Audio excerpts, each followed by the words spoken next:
Hey, everybody, and welcome to another very special Hangout, another episode in our very special Hangout series here on Google Plus, entitled How to Live in Alignment with the Call of Your Soul, 4 Keys to Living in Your Sweet Spot.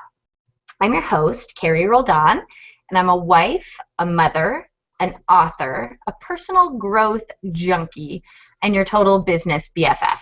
And I host a weekly hangout on air called The Carrie Roldan Show, where my aim is to support mompreneurs in body, mind, and business. I do believe wholeheartedly in the mompreneurial dream, and I want to support others on the journey. So that's why I've created a Google Plus community called Business Besties for mompreneurs and those with a heart of business for supporting mompreneurs. So we can be in the community together and lock arms and do this and be each other's business BFFs, which, funnily enough, people in other countries are telling me they don't know what that means. So best friends forever is BFF. So to join, simply search for Business Besties in Google Plus or use the link in my lower third, that funky link right there. Okay, so to today's topic, how do we do it? How do we live in alignment with the call of our soul? This question has been my driving force for several years and has led me to many an expert. But since I support mompreneurs in body, mind, and business, I've decided to interview a panel of intuitive female experts. So on the first hangout in our 4-part series, we had Kelly Jo Murphy, and she and I have talked about the 4 keys to living in alignment with the call of your soul. And what we figured is in order to live in your sweet spot, it seems that you must be able to do these 4 things. So the first is identify. So to be able to hear the call of your soul, to recognize it.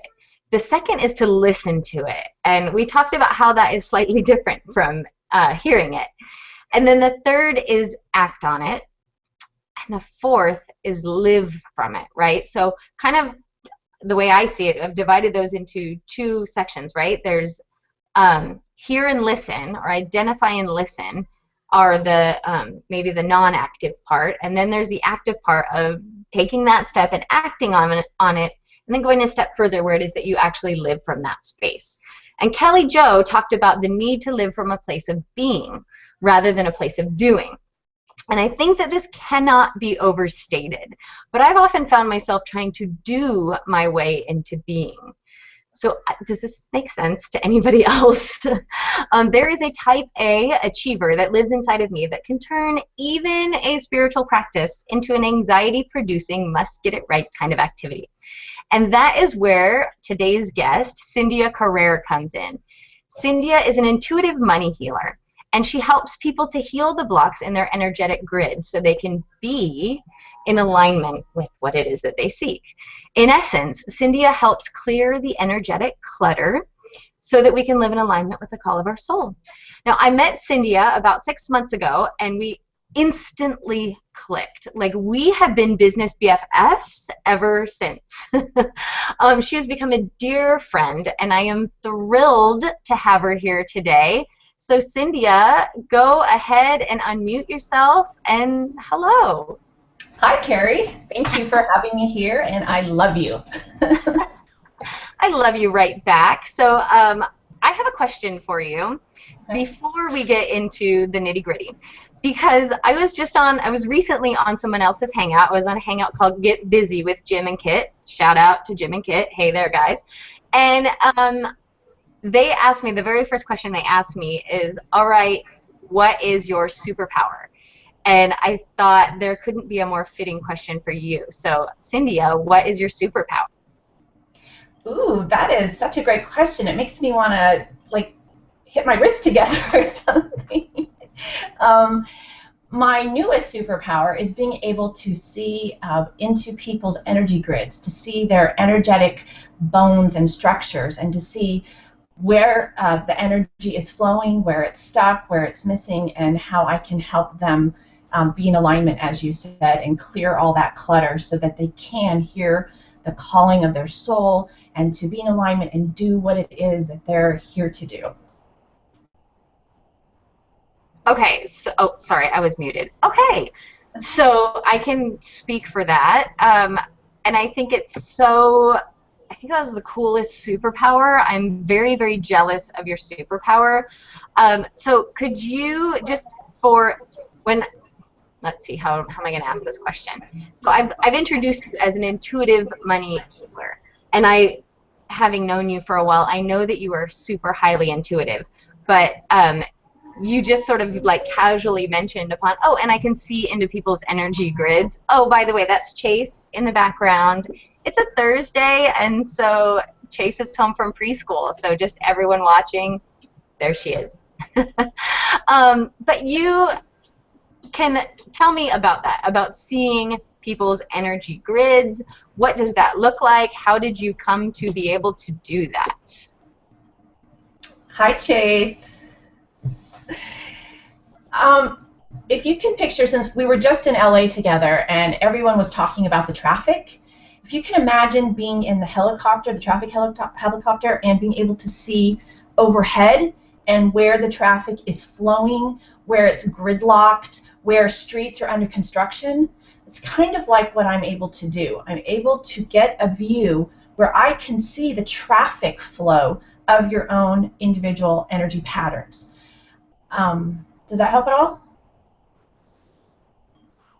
Actually, yes. Yeah. And you've never used that analogy with me before, and I really like that one. Yeah, that for some reason that just really made it crystal clear for me. Okay, so you have this superpower of being able to see people's energies, which I would imagine is really helpful in living in alignment, helping people live in alignment with the call of their soul. But the first question that I really want to ask is about living in alignment with the call of your soul. So first of all, I mentioned these 4 steps. We haven't really talked about them, and I will give them back to you in case you forgot, which is hearing the call of your soul, listening to it, acting on it, and living from it. My question is, do you agree that those are the 4 steps? Am I missing something? Are the 4 keys? And then how do you do it? How do you in your life take yourself through those 4 steps? Those are great keys. My experience and the experience of clients is God gifted each one of us something that we're here to do. And it's for the benefit of other people. And I get the impression it can go the easy way or it can go the hard way. And when somebody is not living in alignment with their purpose, it feels bad.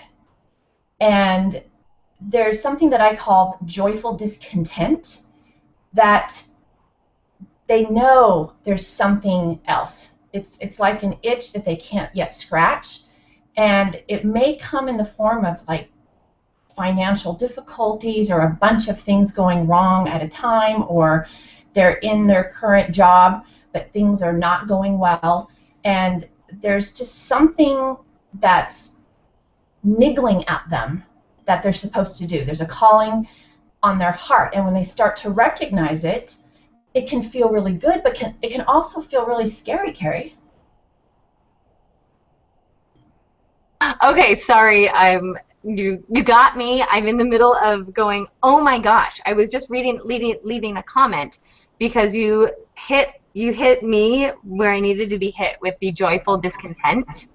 I think that's an important phrase. And then I'm secretly laughing because you said niggling again, and that's a phrase that I've never heard. And Kelly Joe used it the other day, and now you're using it. So maybe I need to pay attention to that. But I agree.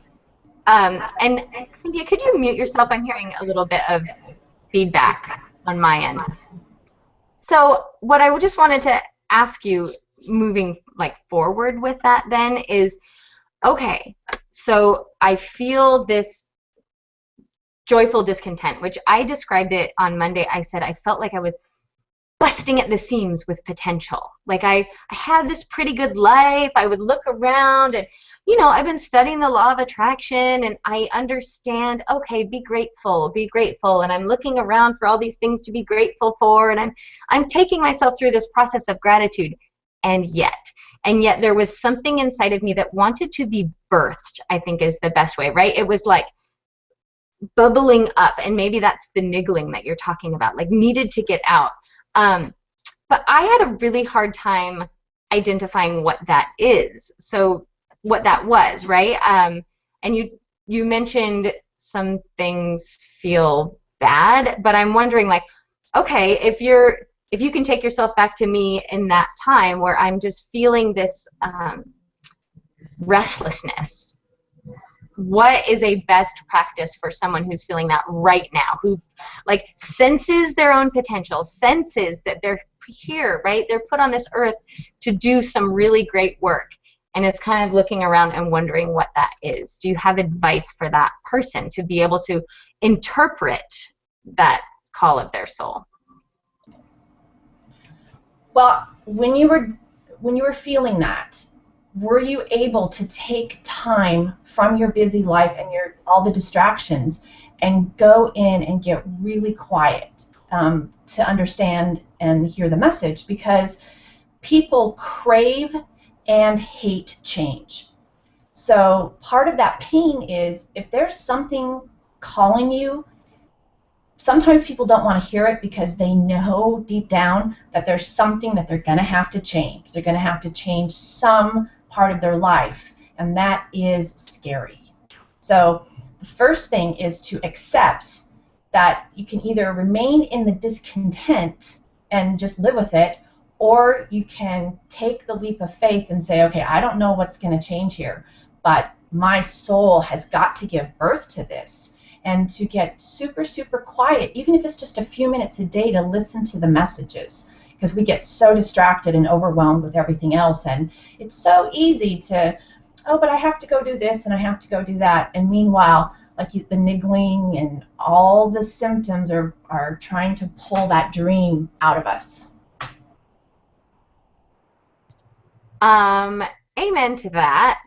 And that is actually what I wound up doing, was recognizing that I was busying myself with the trying to figure it out, and that maybe that's what I needed to do. Maybe I needed to get quiet.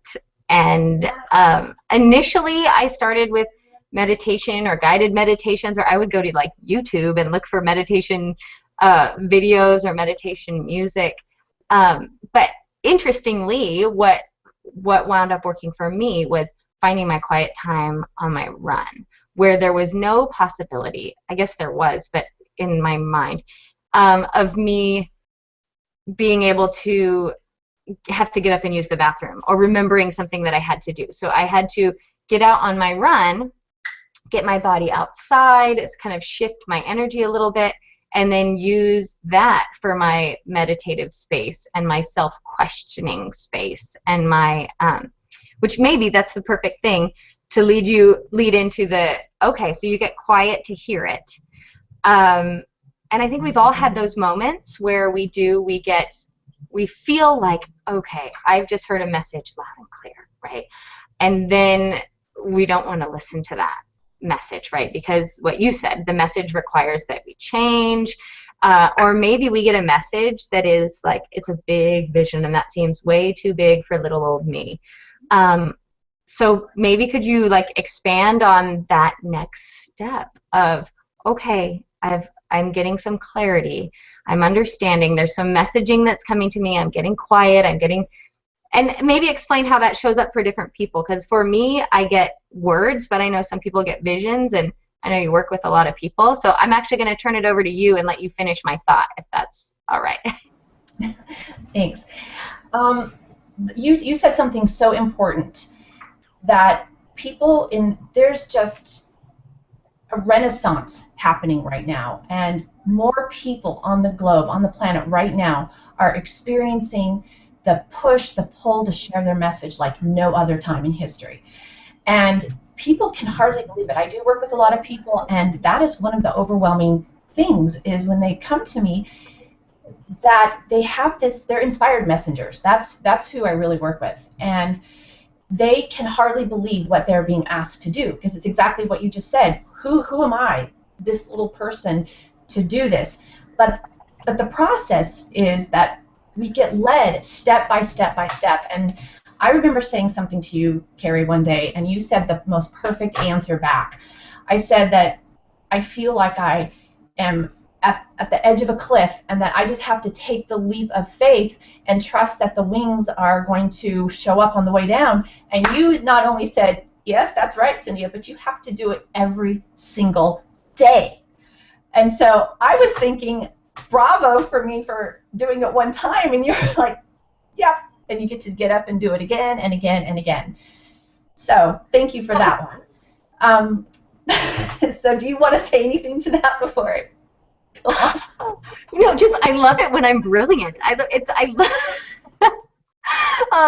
Yeah, that is funny, right? But yeah, it is. But I think that's the beauty in it, is that you need to get up the courage to take the leap for the one day, right? To make and that becomes the act on it thing. And then once you do it one day and you recognize, okay, my wings, they showed up. Then it takes a little less courage to do it the next day, because you have the experience of recognizing, oh, my wings showed up yesterday, which means there's a distinct possibility that they'll show up today. But I'm going to toss it back over to you. Chase is chattering. I don't know if you hear her. Well, as far as people stepping into their role, I remember one day when I was in first grade, and I had to go use the restroom, so I was out in the hall by myself, and I was going back into the classroom. All the sixth graders came filing down the stairs, and I was this little itty-bitty kid, and I was wearing this big fluffy hat, and they thought I was so cute and just kept patting my head, but they were terrifying me. I mean, they were, 6 times as big as me, and I went home that day crying, I'll never be able to be a sixth grader.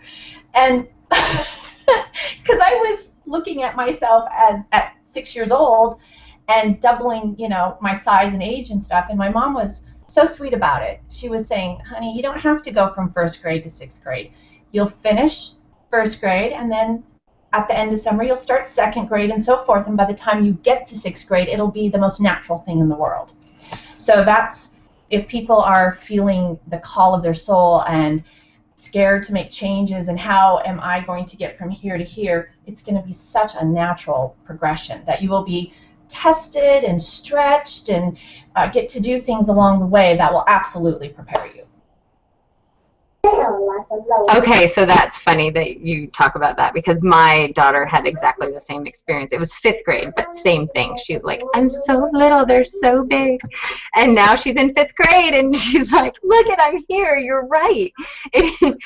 So I think that is, and that's a good lesson just for all of us, is to, I remember feeling that way in school. This may be a little tangent, but I'll bring it back. I remember feeling that way in school where teachers would use fear, like, if you don't if you don't learn how to do this now, you're never going to succeed in 5th grade. And do you know how hard junior high is? And wait till you get to high school. And if you think this is rough, wait until you get to college. And what I found is that I found a way to sort of, there's a mommy in my background, which is quite distracting. But I found a way to recognize earlier on that, oh, that's just what they're saying to scare me, but I'll be ready. Because by the time I'm in high school, I'll be in high school and I'll be ready. So there's a mommer behind me, so I'm going to mute myself and answer her question. But what I want to ask you, Cindia, is about your particular practice, because I know you do something every day, which I think is fantastic. But your particular practice to get in touch, kind of ground yourself and center yourself. And then second question is call of your soul and intuition. I'm assuming they're the same thing. Are they? Okay. Muting myself, letting you answer. Okay. Well, intuition is one avenue to get to the call of your soul. So intuition is how you listen. So that may not be everybody's call to live as an intuitive, but it is how the messages get through. But I really want to talk about the practice, which is grounding and connecting. So anybody who can get their bare feet on the earth, please do so. That does a wonderful exchange between the earth. It releases all the electromagnetic energy that's been built up. It releases it into the earth. The earth exchanges it just like trees and we do with oxygen. So bare feet on the ground, but there's an ice storm currently happening outside, so it's probably not going to happen today. But the connecting is also your connection to the divine. But there's an inner GPS system. There's a nature's guidance system, Carrie, that's so important, that when you feel contracted, when you feel like you don't want to do something, can you just give me a quick body charades of how you would body posture if you were feeling very contracted?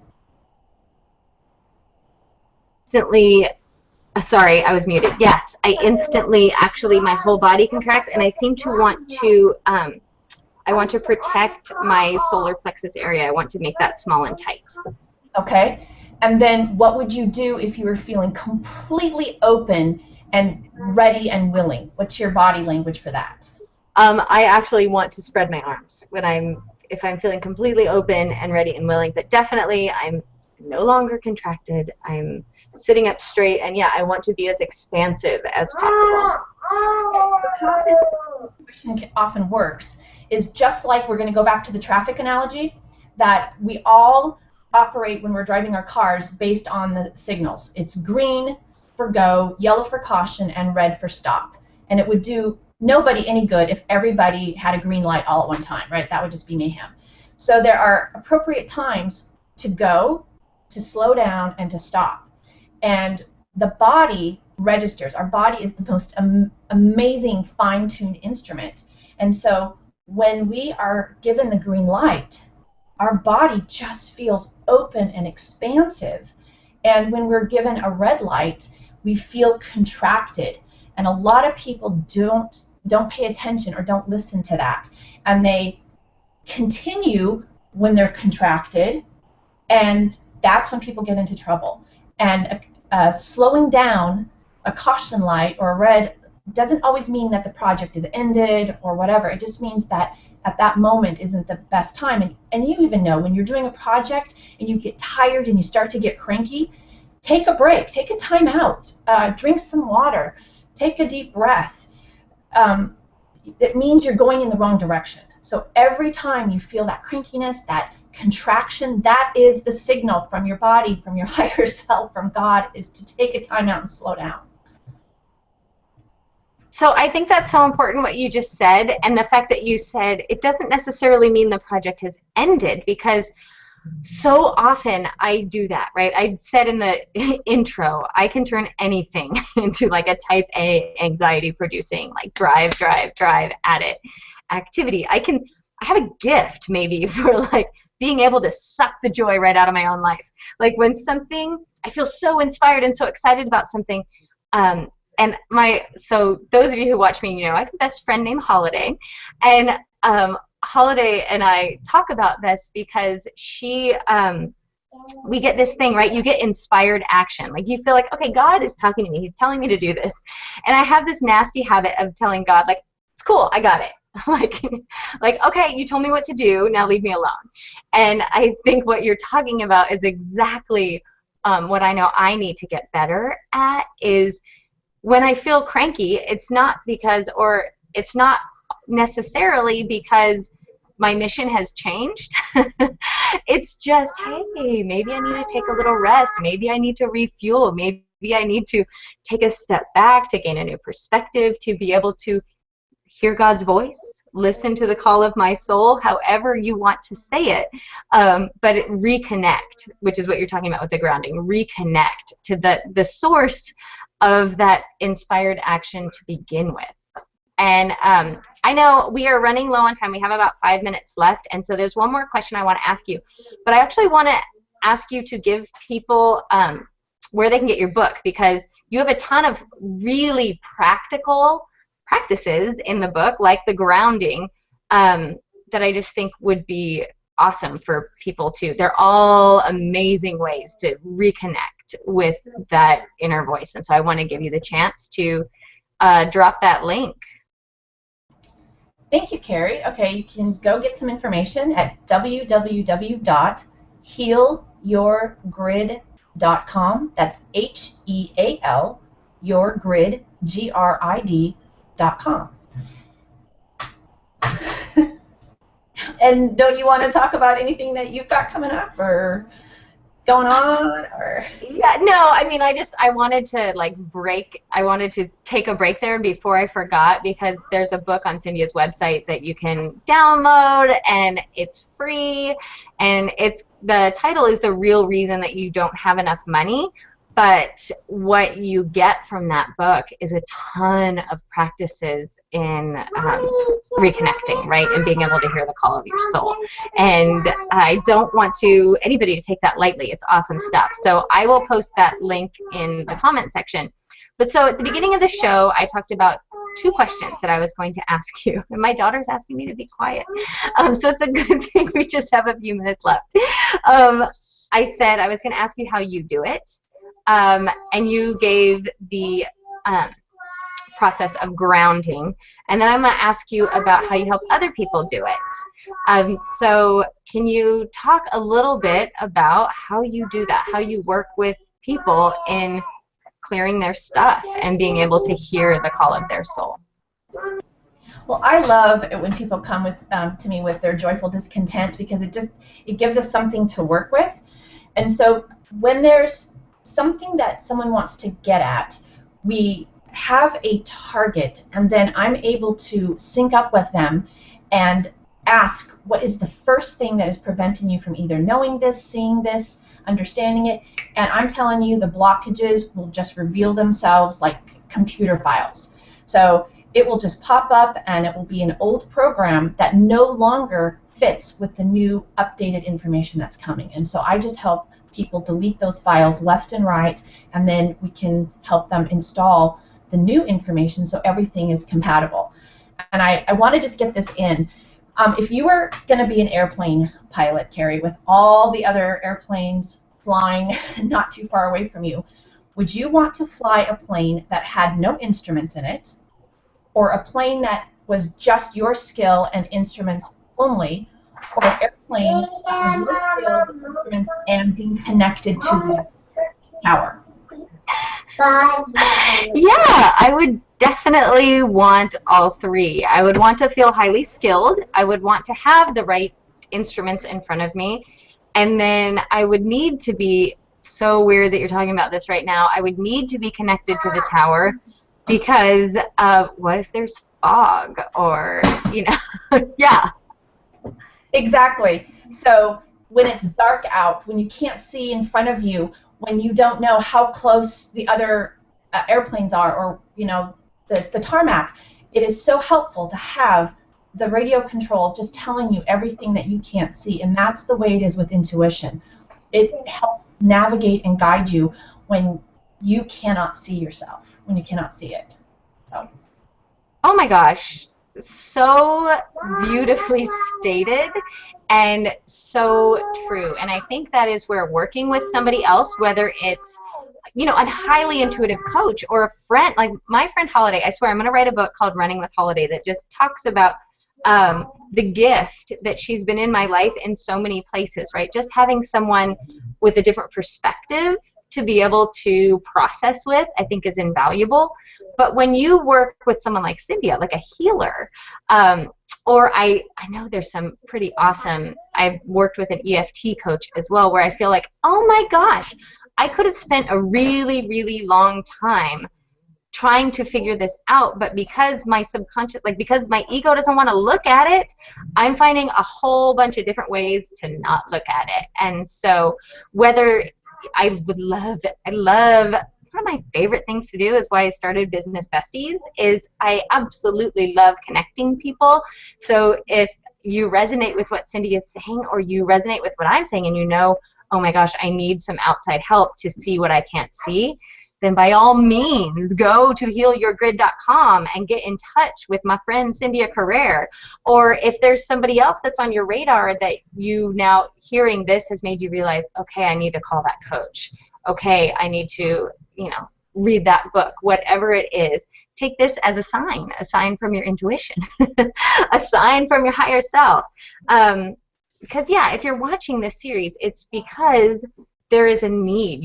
You're feeling that ache. You're feeling that desire to listen to the call of your soul. You know that your soul is calling to you, and you're trying to figure out what it's saying.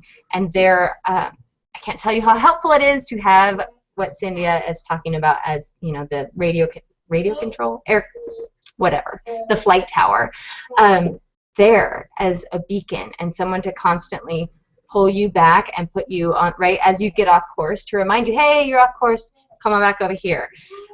So guys, I want to close up. We are at 11:01. Cindy, I want to give you one last chance just for a final thought or to say whatever it is you want to say. Well, thank you, Carrie, for having me. And exactly, if there's anything that's coming to your mind that you're supposed to do, listen to it, because that's your intuition knocking on your own door. Yeah, isn't that cool? So hopefully, in listening to this and watching this hangout, there is something, you have gotten some sort of clarity, right? That yes, oh, that one thing, that's what I need to do next. And it can be as simple as that. So we actually, one of the things that we just barely spoke about is living from the call of living from that place. But hopefully you guys got it, that it's just jumping off the cliff every day, right? It gets easier and easier as you go. The more you act in faith, the more you can feel, listen to that intuitive nudge and act on it, the easier it becomes to live that way. So on that note, I just want to say thank you guys for being here. We did have lots of comments, and we just were chatting too much to get to them, so I will reply to lots of you. I have been already in the comment stream.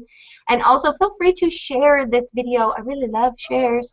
And come back with us next week for the next 2 hangouts in our series, because we have some really good stuff in store for you. So thank you for being here.